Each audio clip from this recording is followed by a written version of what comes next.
গণ অধিকার পরিষদের নেতা কর্মীদের উপর হামলার ঘটনায় জিএম কাদের সহ আরও কিছু নেতৃবৃন্দদের উপর মামলার আবেদন করা হয়েছে। এখন জিএম কাদের সহ আরও 18 থেকে 20 জনের বিরুদ্ধে মামলার আবেদন করা হয়েছে এবং অজ্ঞাত 100 থেকে 150 জনের বিরুদ্ধে মামলার আবেদন করা হয়েছে।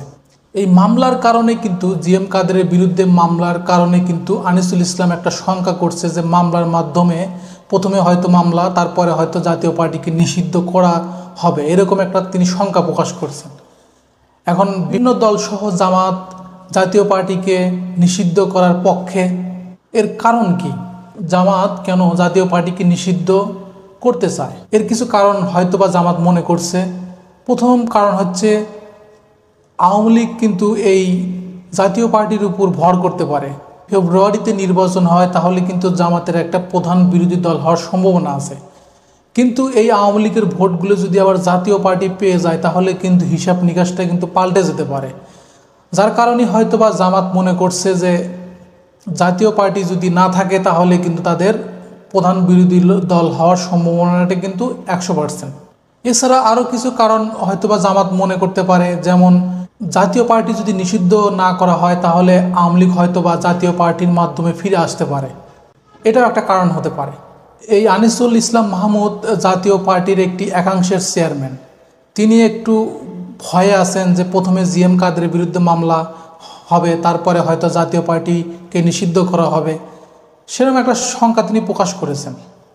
তিনি বলেছেন, কয়েকটি রাজনৈতিক দলের জাতীয় পার্টির কার্যক্রম নিষিদ্ধ করার দাবিকে অগণতান্ত্রিক এবং দেশের রাজনৈতিক সংস্কৃতির জন্য বিপজ্জনক আখ্যায়িত করেছেন দলটির একাংশের চেয়ারম্যান আনিসুল ইসলাম মাহমুদ। প্রশ্ন তুলে তিনি বলেছেন যে জামাত ইসলামীকে নিষিদ্ধ করার পক্ষে জাতীয় পার্টি অতীতে দৃঢ় অবস্থান নিয়েছিল, সেই জামাত কিভাবে জাতীয় পার্টিকে নিষিদ্ধ করার দাবি তোলে?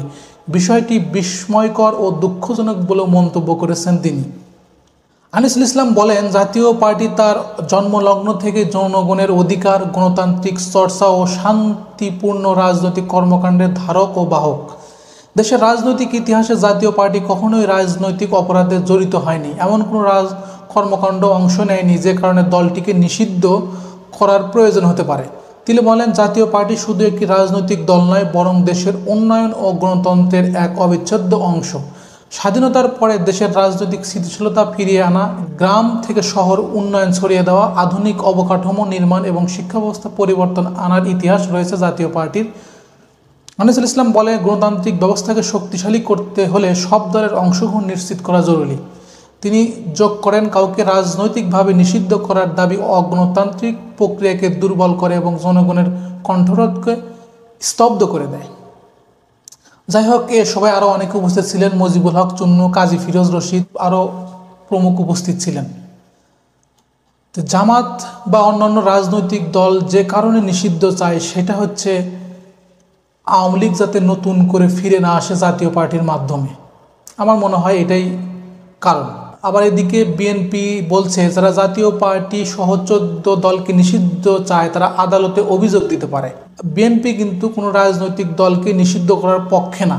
তারা বলছে, নির্বাহী আদেশে কোনো রাজনৈতিক দলের কর্মকাণ্ড এবং রাজনৈতিক দলকে নিষিদ্ধ ঘোষণা করা বিএনপি সমর্থন করে না। এ দলের অবস্থান জানিয়ে বিএনপির স্থায়ী কমিটির সদস্য সালাউদ্দিন আহমেদ বলেছেন, যারা জাতীয় পার্টি সহ 14 দলকে নিষিদ্ধ ঘোষণা চাচ্ছে তাদের বক্তব্য যদি সত্য হয় তাহলে তারা সেই অভিযোগটা আদালতে উত্থাপন করতে পারে। মানে বিএনপি যেটা ভাবছে যে হয়তোবা তাদেরকে নিষিদ্ধ করা হলে পরবর্তীতে আবার কোনো দল যদি ক্ষমতা আসে তারা একইভাবে এই কাজটি করতে পারে।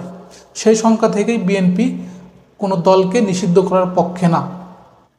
সো ভিউয়ার্স, ভিডিওটি ভালো লাগলে অবশ্যই লাইক, শেয়ার এবং কমেন্টস করবেন। আর এরকম ভিডিও পেতে চাইলে অবশ্যই চ্যানেলটা সাবস্ক্রাইব করে পাশে থাকবেন।